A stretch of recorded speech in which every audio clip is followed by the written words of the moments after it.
धर्माचा आणि सनातन धर्माच्या प्रमाणे श्रावण महिन्यातील सगळ्यात पवित्र श्रावणी सोमवार आहे आणि या ठिकाणी शिवभक्त कावडीय जे शिवभक्त आहेत आणि मला वाटतं साधारण 24-25 वर्षापासून सतत वज्रेश्वरीपासून या ठिकाणी चालत जाऊन पाणी त्या कुंडातून घेऊन येऊन या ठिकाणी दर श्रावणी सोमवारमध्ये येऊन या ठिकाणी आपला जलाभिषेक केला जातो।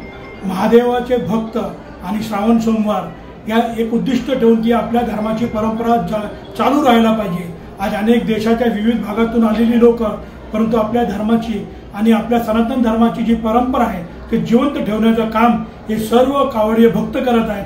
त्याबद्दल मी त्यांचे सर्वांचे मनापासून आभार मानतो आणि त्याच्यात सगळ्यात मोठी गोष्ट आहे की हे लोक या याच्यातून एक बोध घेतात। अनेक वर्षापासून जी लोकांना काही व्यसन असतं, सिगरेट पितो, दारू पितो, गुटखा खातो किंवा अनेक नाद असतात, परंतु या कावड यात्रेनंतर आल्यानंतर अनेक लोकांनी ते व्यसन सोडलेले आहे, त्यांनी पण केला।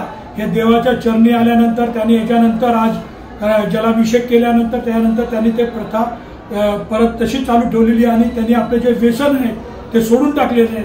त्याच्यामुळे आपण पाहतो की आपल्या स्वतःच्या जीवनाची रक्षा करण्याचं काम महादेव तर करत असतात, परंतु स्वतः पण केल्यानंतर त्या अशा प्रकारच्या व्यसनापासून मुक्त होतात। या संपूर्ण प्रक्रियेमध्ये आमचे सहकारी मित्र भारतीय जनता पार्टीचे उपाध्यक्ष अनिलभाई कौशिक आणि त्यांचे सर्व सहकारी, भारतीय जनता पार्टीचे आमचे सर्व सहकारी या ठिकाणी संपूर्ण प्रकारचं सहकार्य नेहमीच राहतं आणि खास कर या कावडियांचे आणि त्यांच्या संपूर्ण कमिटीचे मनापासून आभार मानतो की अशाच प्रकारची धर्माची, सनातन धर्माची, हिंदू धर्माची परंपरा अशाच प्रकारची जीवन ठेवावी।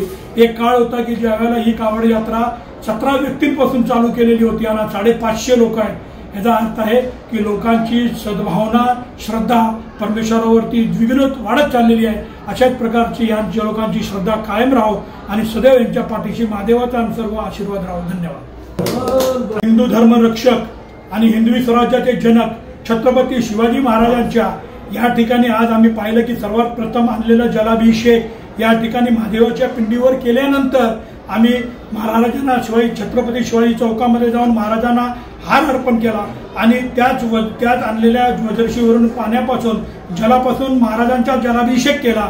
मला वाटतं आम्हाला फार मोठं भाग्य आहे आणि या कावड्यांच्यामुळे आम्हाला हे भाग्य मिळालं की छत्रपतींच्या जलाभिषेक वज्रेश्वरून आणलेल्या पाण्याचा ज्याच्यातून महादेवाचा जलाभिषेक केला आणि छत्रपती शिवाजी महाराज महादेवाचे परम भक्त होते, त्यामुळे आज योगायोग आहे, त्याला आम्हाला भाग्य मिळालं, त्याबद्दल मी सर्वांचे ऋणी आहे। धन्यवाद।